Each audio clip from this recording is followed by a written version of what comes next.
Alors bonjour à tous, aujourd'hui je vais vous montrer comment recharger un briquet Zippo, donc de ce type là. Donc tout d'abord je vais vous dire les éléments qu'il faut pour faire cette opération en toute sécurité. Donc il faut donc un briquet Zippo, ça c'est évident. Il faut aussi un petit peu de sopalin pour essuyer l'essence. Et donc il y a quelque chose pour enflammer. Donc ici là j'utilise de l'essence F. Donc c'est assez similaire à l'essence Zippo, donc qui se trouve dans le marché mais qui est assez cher. Donc si vous n'avez pas envie de vous ruiner, c'est bien l'essence F. Je crois que c'est 3 ou 4 euros la bouteille de 1 litre. Donc c'est vraiment beaucoup plus économique que l'essence Zippo qui est très chère. Donc tout d'abord, nous allons prendre le Zippo, l'ouvrir. Vous allez tirer là où il y a la petite partie ici, comme ça, pour sortir le briquet. À partir de là, pour faciliter l'opération, vous allez replier la petite came, hop, comme cela, et vous allez rentrer le briquet, hop, dans son compartiment, mais à l'envers. Je vais vous expliquer pourquoi. C'est pour, quand on va le remplir par ici, que ça descende mieux dans le briquet, dans tout l'ensemble et dans la mèche aussi.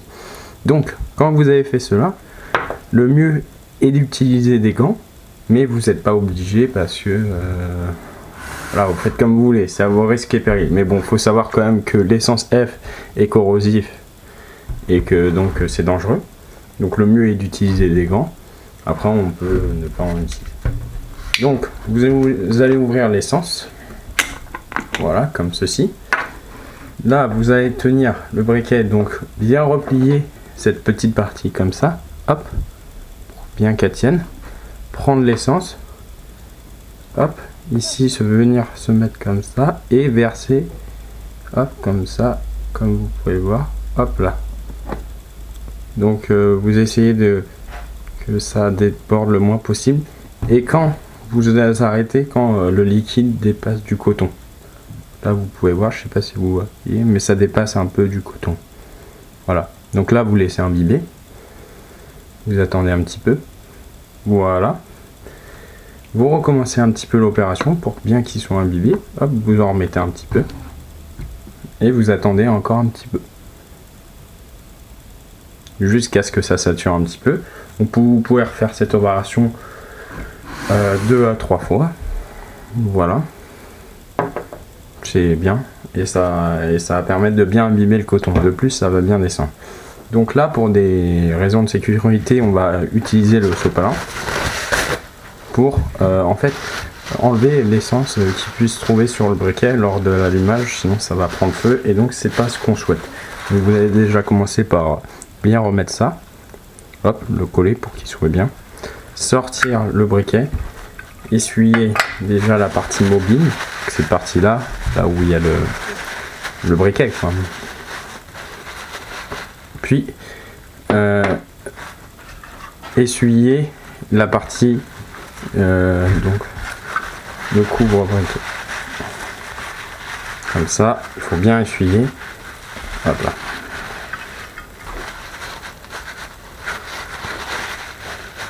Même aller un peu dedans, hop, comme ça.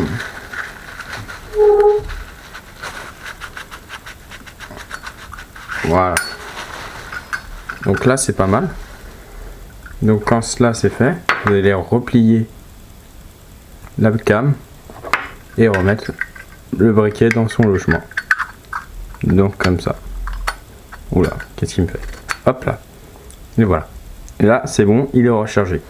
Donc pour des raisons de sécurité, il faut plutôt le laisser 10-15 minutes le temps que l'essence sèche un peu avant de le rallumer, parce que sinon là si vous le rallumez déjà c'est assez dangereux parce qu'il y a l'essence à côté, le sopalin avec lequel il y a plein d'essence dessus, donc ça peut prendre très rapidement et donc c'est pour ça qu'attendez, éloignez tout ce qui se trouve sur le côté, vous éloignez l'essence, vous la remettez dans un endroit sûr et vous attendez une dizaine de minutes et après vous pouvez rallumer le briquet.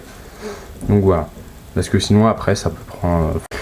Donc voilà, là j'ai attendu un petit peu, j'ai attendu environ 10 minutes et pour vous montrer que ça marche bien, Donc voilà, là vous pouvez voir, c'est une flamme voilà, assez caractéristique avec les 100 F mais qui est assez belle. Donc voilà, c'était comment recharger son briquet Zippo. Au revoir.